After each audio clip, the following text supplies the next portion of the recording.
កម្មវិធីកិច្ចសន្ទនាកម្ពុជានិងពិភពលោក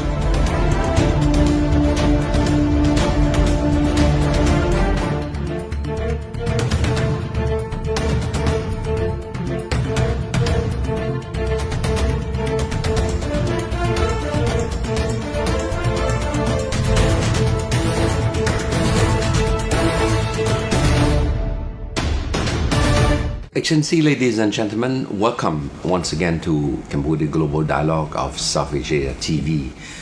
Tonight I have the pleasure to have a long-time friend. We haven't seen each other for a while, but we did work together quite a bit on sort of like the ICT, the technology side of it in the early days when the Federation of ICT was still starting. So today we focus primarily on the aspect of technology, of artificial intelligence, how Cambodia could really benefit from this technological advancement and use it as the basis to advance its economy, to build jobs, to promote young entrepreneurs, to get into the business. Fintech is all part of it, but there are so many other aspects that artificial intelligence could play.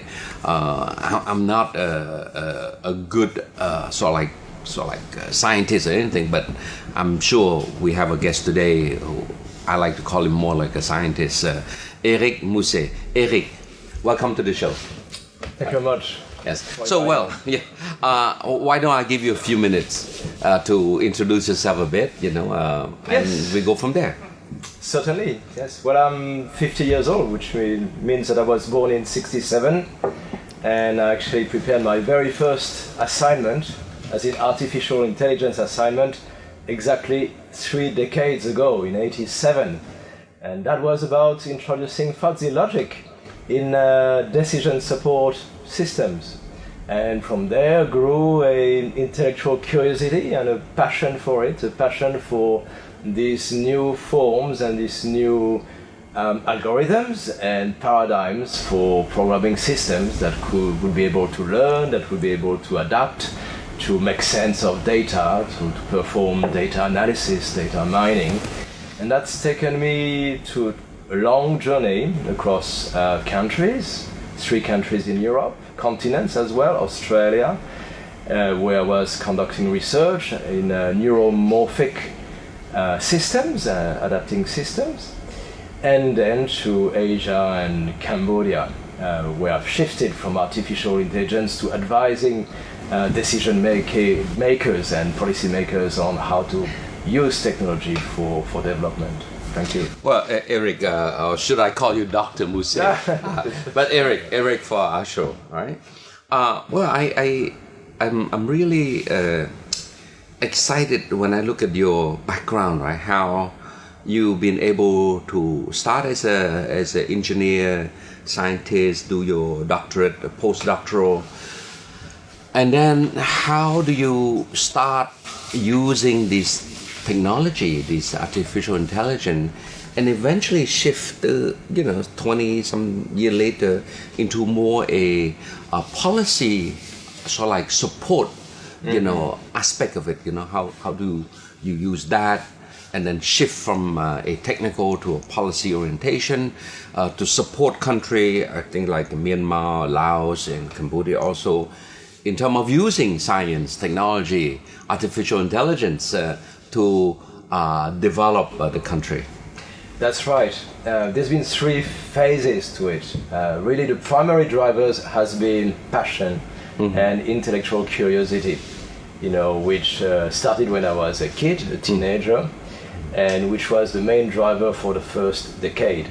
So that's what took me from engineering to actual scientific research, where I got interested into taking inspiration from the living systems, from the neuronal organizations of the brain and how the mind can make sense of its environment, can adapt to stimuli and show some meaningful responses and behaviors. So I worked in teams, laboratory teams, which were mimicking these neuronal organizations and which were producing computational models. Right. trying to understand computational principles from the living systems and bring them to technology, bring them to Give me an example. Yes. Give me an example. Robotics. Robotic, aha. Intelligent robotics, smart robotics. One of my contracts was with defense. It's always a bit sensitive topic, isn't it? But to fabricate a smart mine, a smart landmine that would actually distinguish living beings and, of course, human beings from equipments, and that would target equipment and save lives. Yes. Ah, interesting. So I actually worked on that problem. Wow. It's quite interesting. So some technical to scientific breakthrough, you have really been able to apply all that. But give me one sort of like good anecdote where in your scientific experience you've been able to apply in a development context. Yes. Well, development also means economic development, also means smart marketing, as in refined marketing campaigns, and interesting analyzing the behavior of customers, right? And this is already happening now. I'm going to give you two examples. Okay. That is the first one, whereby with the economic development at the moment, whereby let's say firms or marketing consulting companies are now tapping into these technologies in order to be able to refine the profile of customers and predict their behaviors and tailor the marketing campaigns and incentives, right, toward customers. So this is one thing I've looked at here. So you're talking a lot about metadata, right? Yes. How you data mine that. Data mining, making sense of data, so using applied mathematics, for example, right? Statistics. Doesn't have to be always hard artificial intelligence, can be using, let's say, conventional statistical methods, right? And apply mathematics in the broad sense, right? To extract some meaning out of the data. That can be data for example, here is an example where that will not be a developing country, that will be Singapore, right? Sure. But the sector is interesting itself because we're talking about the healthcare sector, right? Yes. So at the moment I'm advising a startup company, a technology startup company in Singapore, right, which specializes in healthcare informatics. And they're about to release a new product, which whose main purpose is precisely that one, to actually help aggregate healthcare information in order to perform ultimately some data analytics on it, and to provide good advice on both ends, which means the consumers themselves, the patient, the consumers, the citizens, you and me, and the healthcare institutions, the providers, right? So that the first one adopt a prophylactic approach. Yeah. What is a prophylactic approach? Or is looking at your own health in a way that is preventative, rather than curative. Right. So not waiting until you're sick or ill before taking action. And also advise the healthcare providers so that they can shape their offerings, right, in a way that suit better the actual needs, right? So, in a sense, changing the equilibrium between supply and demand and making it more efficient. So that's one example. Yes, one. Yeah. What's the second one? Second one is what I was doing last night, actually. Last night? Yes, in terms of bringing e-learning here. Yes. So it's not quite artificial intelligence, but it's e-learning, right, which have brought... Well, you're dealing with the brain, we're dealing with the mind. It's knowledge management. Yes, knowledge management. It's definitely an overlap between artificial intelligence and knowledge management. In what way? Well, I'm very proud and excited to have trialed and pioneered for the first time using an e-learning platform in my course, one of the courses that I teach here, right, about business ethics, right, at the Royal University of Law and Economics, good. to my students, and the response has been excellent, right, and that helps interacting with the students in a way that that brings more value to them. I can cater for groups, I can cater for individuals and their needs and their pace of learning. All in a computerized setting, right? Within one tool, which is one e-learning platform online, which they can access during class, outside class hours, either, right, where they can... So the student can never say, teacher, I'm sick today, I cannot attend class. Actually, they can, because they can do some work outside Yes, class. okay. So that's the point. And I'm very excited to actually try that technology for the first time. So I'm already used to e-learning. I've tried with other e-learning platforms in the past in Sydney. Yes. But with this particular platform, which is the most wide used, and that is open source. Open source. Yes, that's a premiere in a sense here in this Cambodian context, and the purpose is dual. On the one hand is of course to make this course more valuable to the students. On the other hand is also about promoting the e-learning and showing to the audience, who are also professionals, because those are master students, what this kind of technology is about to deliver as an experience, right? And maybe gain some ripple effect. Yes. Yes. This is interesting. So here, we tend to think of artificial intelligence more from the robotic side, which is the hard science side, right? But you've been able to explain in such a way that it's not only for scientists, not only for the big industrialists. It can affect people's life. A student, I mean, who would have thought that students studying in a local school here will have access to this knowledge base? There is a distinction that is being made at the moment, which I find an interesting distinction between soft artificial intelligence and hard artificial intelligence. So hard AI was actually the one that started in the research labs in the 70s, 80s, right, where the main objective was to be able to mimic the human mind and its capabilities, and its cognitive capabilities, right? Reasoning, decision making, managing symbolic reasoning, categorizing, classifying, and classifying data, and therefore creating knowledge. Creating meaning, assigning meaning to and semantics to the data.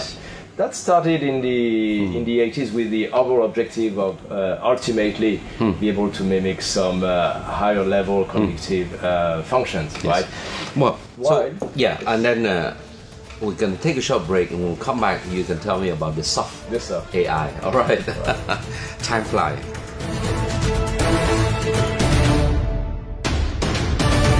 Eric, hard artificial intelligence, right? And then with the soft, it's like, in my world where we deal a lot with diplomacy, a lot of international relations, we used to talk a lot about hard infrastructure, soft infrastructure, hard connectivity, soft connectivity. This dichotomy is quite interesting, that now you can mention that in your world, your scientific world, artificial intelligence, you have the hard and the soft. Now tell me, what do you mean by soft AI? Let me begin with an example of decision making. Yes. When we talk about decision making, the types of decisions are very diverse. They can be very simple. It can be decisions like yes, no. Yes, which we make while we go shopping, for example.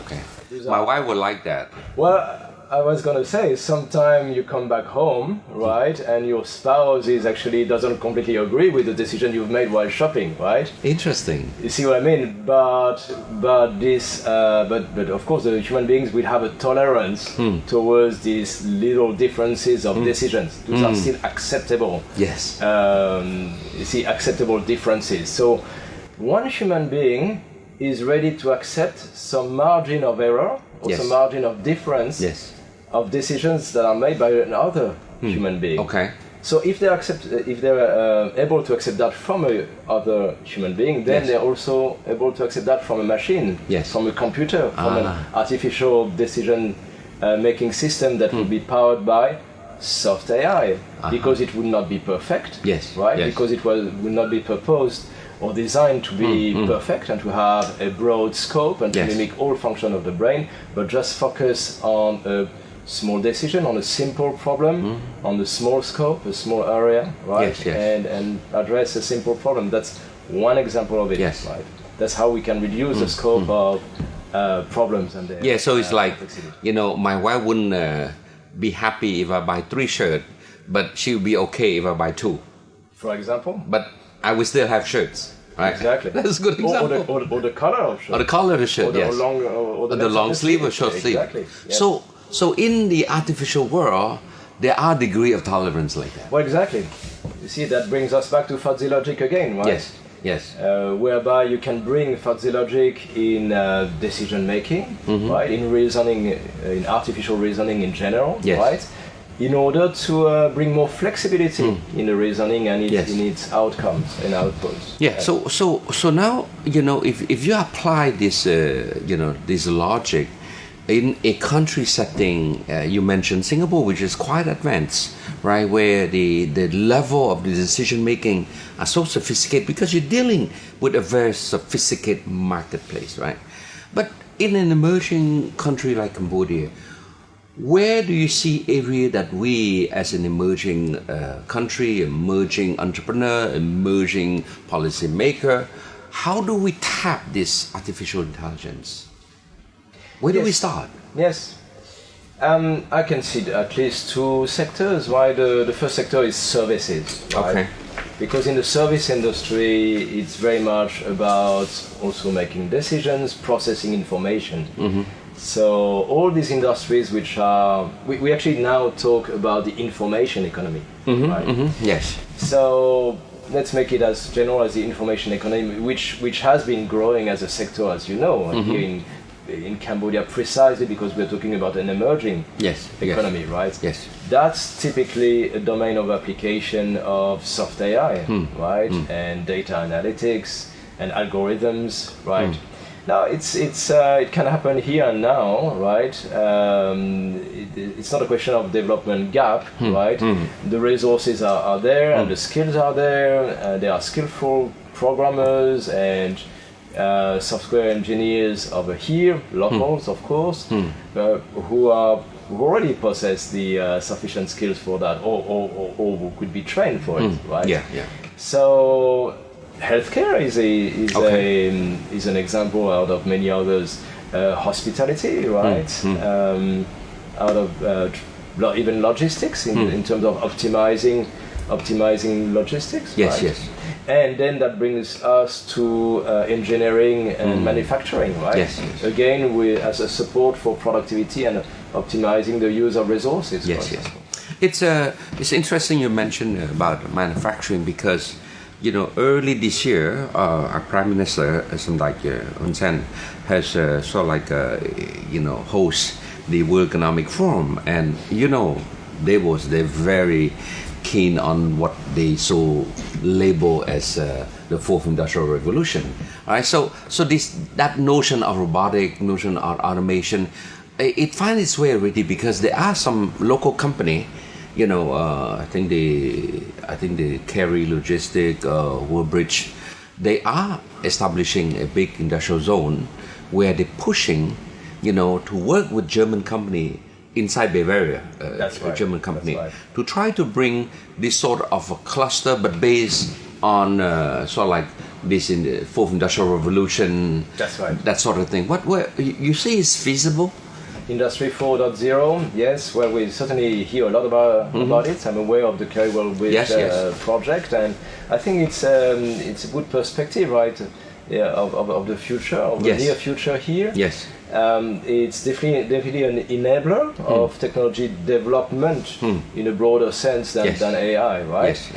In the sense that it brings the players together, and it just facilitates an enabling environment, right, where everything is more easily accessible, right? Yes. Resources, human resources.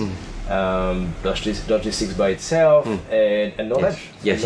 Transfer of technology, transfer of knowledge. Yes. I go back to knowledge management, which I mentioned having an overlap with AI. Right? Yes. So, knowledge management and artificial.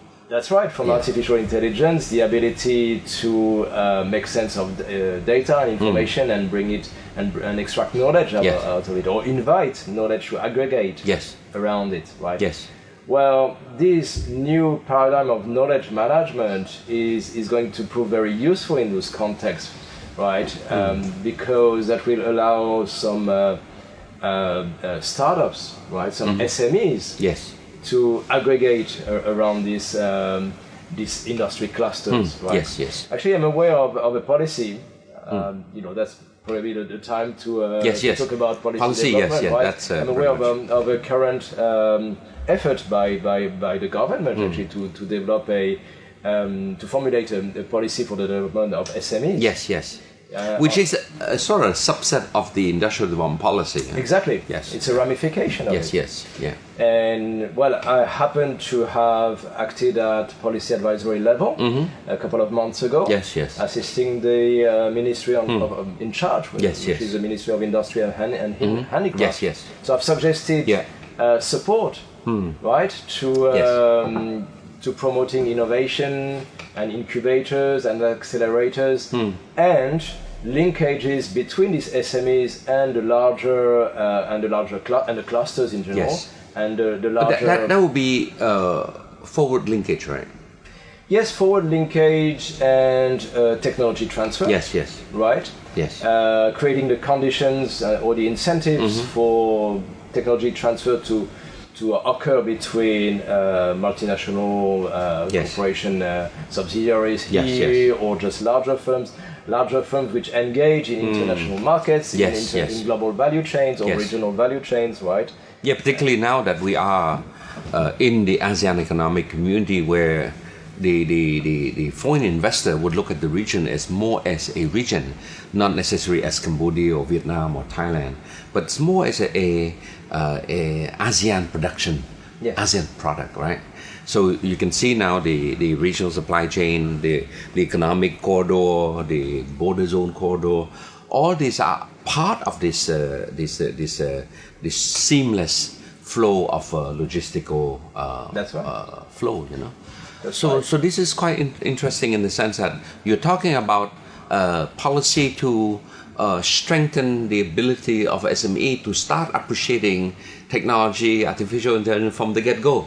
Yes. Rather than later on deciding to. There might even be a driver of it, right? Just because technology and artificial intelligence in particular is a great leveler. Yes. In the sense that in terms of competencies and skills, in the sense that the youth, right? Yes. Do not need to have a cultural background in history, right? In arts, they can start from a blank page, just being good at mathematics and technologies and programming and this sort of thing. It doesn't require any cultural background as such. So that's what I mean by a leveler. Leveler, right? Yes. Where anyone can emerge and anyone can be a contributor and become an entrepreneur. Yes. So Eric, I want to touch this. I want to deepen a bit what you just said. It's more about dealing with this young, this leveling aspect of it, where it enable a young country like Cambodia. When I say young, in the sense that we have emerged from the difficult years 2 decades ago. You have a post-baby boom who are now in the mid-20s. People that work in the studio are mid-20s, let's be real, and they manage all this sophisticated, fancy electronic broadcast, satellite beam, whatever, right? But where do you see, this kid now in terms of capacity building? What sort of policy, again, I'm back to policy linkage, right? SME, you talk about policy, SME, I'm talking about educational, vocational policy aspect. How do they merge so that we can have a policy that are conducive to have this young kid and orient them toward eventually moving up the industrial intelligence scale, Well, as I was saying in introduction, for me it started at high school, right? For me and a friend of mine, actually. Let me quote the story of my friend, where he just benefited from a one-day workshop, a two-day workshop at high school, grade 10, I guess, or 11, just before graduation, right? About programming. And that was an eye-opener to him. And actually met him last summer after 30 years. And he told me his story that from this eye-opener workshop at high school, that developed so much curiosity and interest in technology that he made his whole career out of that. Wow. So you can see that the investment can be small in terms of policy development. as in striking an interest. Yes. And then, of course, it continues after, during, let's say, university, right? Yes, and yes. higher education, and just post higher education. I'm thinking of a French initiative at the moment. It could be a national one, Yes. right? It could be a local one, but that's the one I have in mind, that springs to mind, which is about supporting, bringing assistance to the alumni who have graduated overseas in science and technology, who come back, right, with knowledge, with competencies in innovation and research. Okay. And it will take some time for them to find a position. Yes. Maybe sometimes 6 months, a year, a year and a half. And the temptation would be great for them to sometime to do something else, Yes. right? So to not leverage. So one way, one motivation for this fund, so the idea is to create a fund, a support fund for these individuals, talented or just talents, right? Who come back to Cambodia in order precisely to contribute their talent in innovation Very good. Very and research. Good. Very right? good. Well, we take another break, and when we come back, I want to dwell a bit on the sort of like agriculture side of it, because Cambodia is still an agrarian society in many ways, and there are so much potential in using this industrial artificial intelligence. We could talk about cassava, for example. Right? Sure. Okay. Anyway, let's have another break.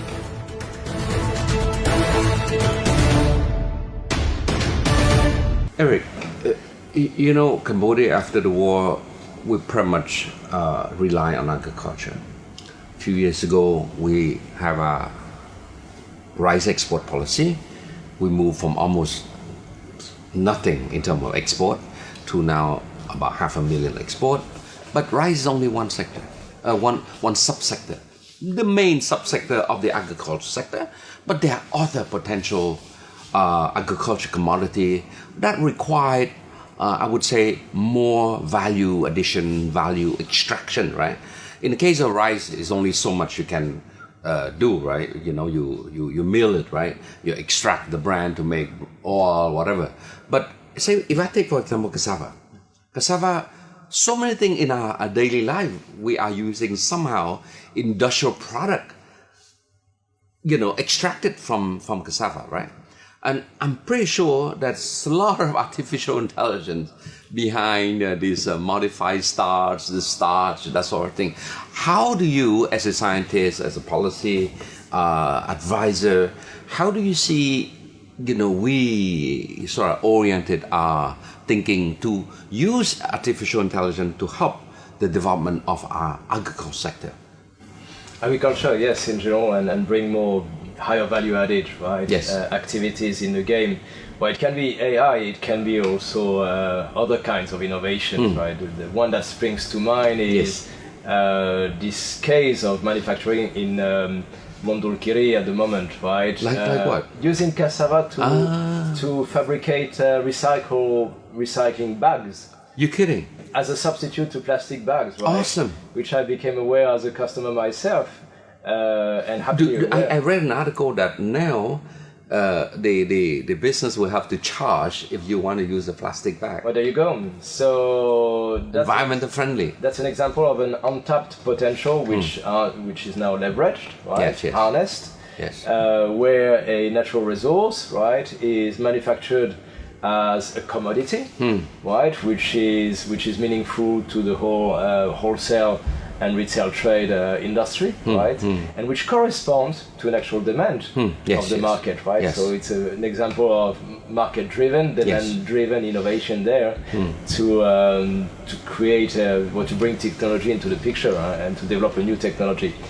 Not much artificial intelligence into that, but definitely a very clever case of technology development, yes. Well, I mean, in this case, it would be knowledge management. It would. It's an overlap. Sure. I'm pretty sure behind these processes, there are a lot of, decision-making process, how do you do with it? Right. But I think, in terms of, in the agricultural sector, I still think that at some point, like, with climate change, as we all know, this will be the biggest challenge that the world will face. Yeah, Cambodia, we're blessed to have the Mekong River, the Tonle Sap Lake, that sort of thing. But there are some area in the country that do not have access to good water. I could think of technology like hydroponic, for example, and I think you had some experience in that. Well, I'm aware of some research here Yes. in Cambodia, in other parts of the world. There is actual research at the Royal University of Phnom Penh Yes. at the moment, right, in aquaponics. Yes. And I'm also aware of other research in other parts of the world about closed loop hydroponic, combining a fish pond, Yes. right? What do you mean by closed loop? It's A closed loop between a fish pond okay, fish pond, yeah. and an off-soil plantation, Okay. right? Yeah. Whereby the used water of the fish are used as fertilizer for the plants, which grow then which create some nutrients in turn, some clean water plus nutrients that is reinjected, reused for the pond itself. So that's a closed loop system. It's closed loop, yeah.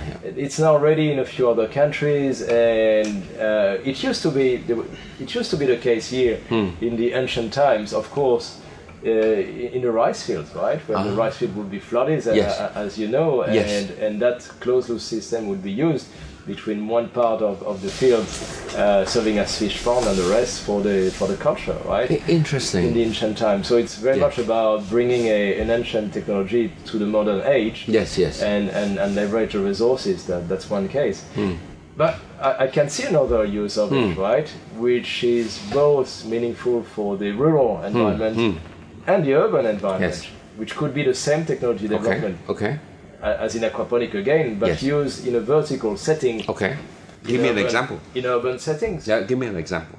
Well, the examples are the tens of condominiums, right? Yes. That are currently under construction, right? Yeah, yeah. Which are currently deprived of any green wall, right? Just imagine that a fraction of them would integrate green walls, as in green farming, Yes, vertical yes. farming to Yes. their design, architectural yes, design. yes.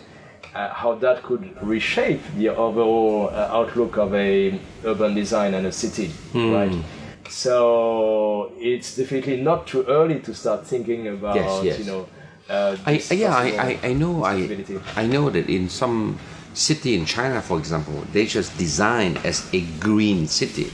You know, high rise, of course, but they have different layer of sort of like green stuff. You know. That's right. So it's very environmental friendly. In Singapore as well, Yes. because they're forced to do so because Yes. they live on an island. Yes, As we know, yes. the density of population is very high. Yes. So therefore, it's nearly an obligation. So they have developed these factories which are totally vertical. And also very human-friendly for the workers, right? Because they can work at normal height, Yes. either sitting or standing, which means that people of any age can work, including the elderly, including the people who would be in normal age for retiring. Well, that can be a gentle activity. So agriculture can then be turned into a gentle activity physically, right? Wow. That's how you can bring technology and nearly turn an activity upside down Yes. in terms of its easiness, right? Yes. Well, Eric, I mean, this is such a vast subject that we could talk for hours. But how I want your last few comments as we're running out of time is that what do you see in terms of future of Cambodia? How do we incentivize particularly the young entrepreneur, Yes. the young student, the young sort of like industrialist, Yes. and as well the young bureaucrat, because Yes. it's important that there is a symmetry of knowledge. You know, I used to say that in the early days, 20 some years ago, when the donor country coming to help Cambodia, they tend to strengthen the capacity of the official and the bureaucrat, but they totally neglect, you know, the private sector, that part. And at the end, they forgot that, you know, it is the private sector who actually transact. It is them who actually do business, who hide, who export, who manufacture. But there's a gap in terms of knowledge. Yes. Because most knowledge are built to those who set up policy or negotiate document with That's right. with foreign country. This symmetry So how do we get or what I would call the stakeholder? Yes. So that they start appreciating that one direction, that artificial intelligence, which is a fancy word, but about technology as a whole. Yes. I hear what you're saying. Yes. Private sector versus public sector, and the gap that can be there. Imagine if we change the words a little bit, and to public servants, we refer to them as information workers. I like that. There you go. It's a paradigm shift. Exactly. In terms of... there you go. All of a sudden, it brings value. It adds additional value to the experience, to the work they do. And that's what they do. Yes. The immense majority of public servants are information workers. Yes. And that's the way they should regard and see their own activities, right? Yes. And they should be empowered in that capacity. We've mentioned a lot about knowledge management. Well, here is a second shift. From using IT, just to engage in knowledge management. Right? Forget about the tool, forget about the infrastructure. Yes. Be conscious about what it does for you, which is to help you manage your knowledge, exchange it with your colleague, right? With the other team, how to perform better with the team, right? Collaboration, collaborative performance, right? Those are great achievements for example, in the public sector, but also in the private sector. The second part of my answer is about empowering entrepreneurship. Yes. Right? Incubators, accelerators, right? For example. This is also one of my activities here. In the introduction, I forgot to mention that I'm also affiliated with an incubator and a consulting agency called Confluences in English. Yes. Right, whose mission is to actually help these new startups, which are technology advanced, come into the country, enter the market, and contribute their innovation and their technology advance to the economy. Yes. And also share it, right? So also engage in technology sharing, right? Technology transfer. Yes. So create a environment, an ecosystem that is conducive for entrepreneurship. Yes. It's already there, right? But this is how you can also act at the policy level by creating incentives, by creating support funds, right? Yes. Which can be grants, which can be loans, which can be public-private partnerships, right?